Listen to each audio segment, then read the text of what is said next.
Hey guys, so today I want to show you a few more advanced exercises that can target your core, especially your front here, the rectus abdominis. So what you need for today is maybe a foam roller or some gliders that can slide on the floor. Even a normal towel will do, as long as you have got bare feet that can grips on it. So we'll be mainly working in a plank position. So the first level here will be exhale, floating your knees up and then gliding knees out until you find that straight diagonal line. You can go from one knee in, out, other knee in, out, almost like a mountain climbers. You can actually do this even without the gliders. So that's the first level. So then you imagine the second level will actually be taking both legs in underneath yourself.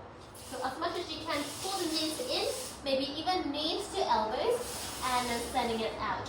Exhale, knees to elbow, and then sending it out. Yeah.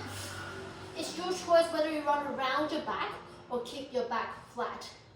In the case of when you round the back, when you pull the gliders in, you might actually feel more in your core. Otherwise, the hip flexors, which is like the other synergists, will also work just as hard. Alright, from there you can progress into a plank and a pike, plank, plank, plank, pike. Or some people call it downward dog. You can also do it with single leg, which is very challenging, so let's try. Plank, pike, plank, pike. It does definitely involve the component of flexibility in there. Although you can still bend your knees all the way in, but it still requires a very long hammies to pull it all the way in and get your weight over those hands and feet. Okay, so that's the version when you're doing it with the gliders. It's very similar to a reformer when you use a carriage. So with a reformer, sometimes you face the foot bar, sometimes you face the pulleys. Either way are the same. So normally when you face the pulleys, that's when the spring pull you away and you have to pull and fold yourself. That will be the harder version. So whereas when you have the when you face the foot bar, you've got those springs to actually assist you. So depends whether you put light spring on or heavy springs on, it works too differently. But essentially it's the same with the gliders. Yeah, so with the gliders you're still working with body weight, but that's hips of strengthening into your abdominals and also your hip flexors. Same when you use the foam roller. Sometimes ideally with a longer foam roller, but if that's what you have and it's a sturdy one, that's good enough, because you can always bring your thighs together and then pull the foam roller in and out. So double knee tucks and in. Again, you can do it with a round back and out. Or do it with a flat back. Either way the same. Gravity is pulling you down, so then your abs have to work a lot to stay up away from gravity. Okay, so with this one, it'll probably be more fun to do it with single leg, because then you can just pull one knee in and out, in and out. Yep, so that's the single leg version. Single leg is always harder than a double leg. And you can definitely go into a pike as well. But depends if you feel comfortable, because then your feet will hit the floor. So probably not as high up as you can do with the glider or the reformer, but it still works. And actually work in that outer range a little bit more. So it still requires a lot of strength and endurance to hold you in that mid position rather than all the way up over your hands and feet. Okay, so there you have the foam roller and the gliders. If you're working with a chair, you can still do the plank, not plank, sorry, but just the pike position, up and down. So I'm going to press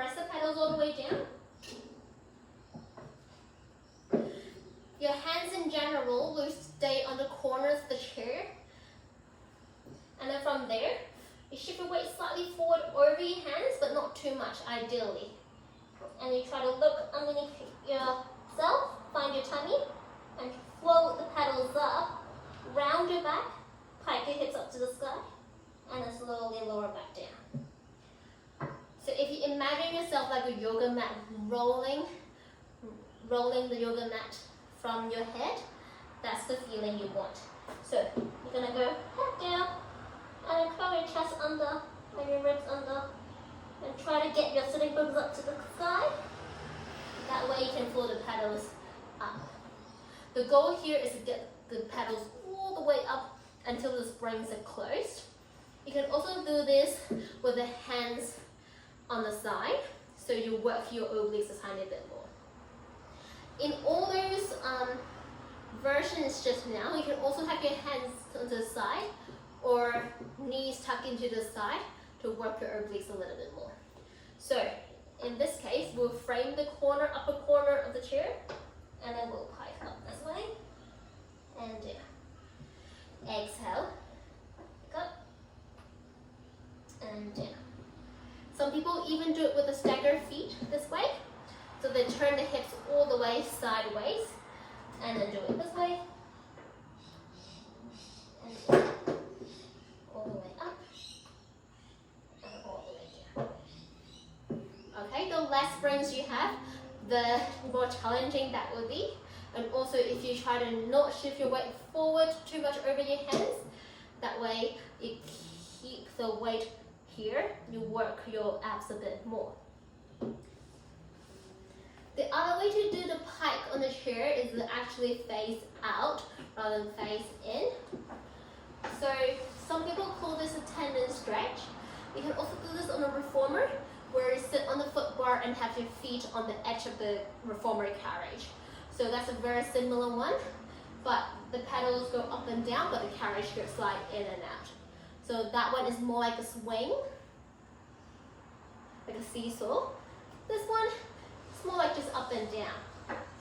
All right, so if we stand up, you're gonna go hips up. Again, you're gonna look down. Try to close the spring as much as you can, and lower back down. And again, round your back, shoulders up, and down. Now you can see how all these positions involve long hammies. Because if you normally can't do an L seat and fold forward, you'll have to work harder into this position. Otherwise, you'll have to bend your knees and then pike and down, which is doable as well, but just got a bit more variables because your knees are bent and your hips, your knees are not locked in this position, so they need to worry about stabilizing the lower bit of your limbs as well. So the straight leg version would start from all the way down here, and then you're gonna tummy curl up to the sky, look down, just try to close the spring, and then control on the way down. You can also do this with a single leg version, leg out to the side. So then you have got this leg up and down. Up and down. Or some people do it with the leg back as well, like an arabesque. Up and down. Which is much harder because you've got so many things to control at once. Okay, probably not the best time to talk, but anyways, you've got demonstration here and all your variations to work on the chair in this pike position. Another one that is very challenging is actually to go down to the floor. I'm just going to change the frame for a second. Move the chair back. Yeah, like this. Your feet will go onto the pedals. Just make sure you have got bare feet or sticky mat. So you're going to go into the pike position here, like a handstand, and then walk your hands out into a pike and a plank, and come back, pike,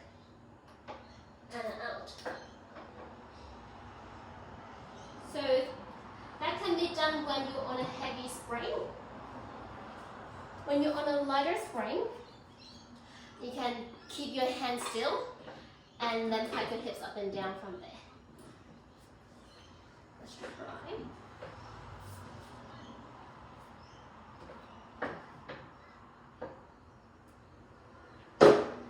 So now you get the pedals all the way down.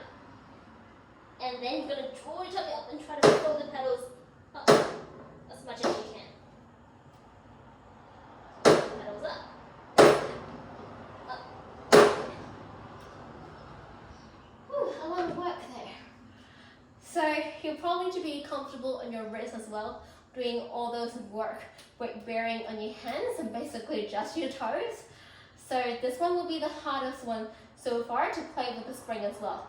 Everyone will have a different spring because it's all relative to your body weight and your strength. So go ahead and play with the spring and try all these variations and let me know how you go. I'll see you next time.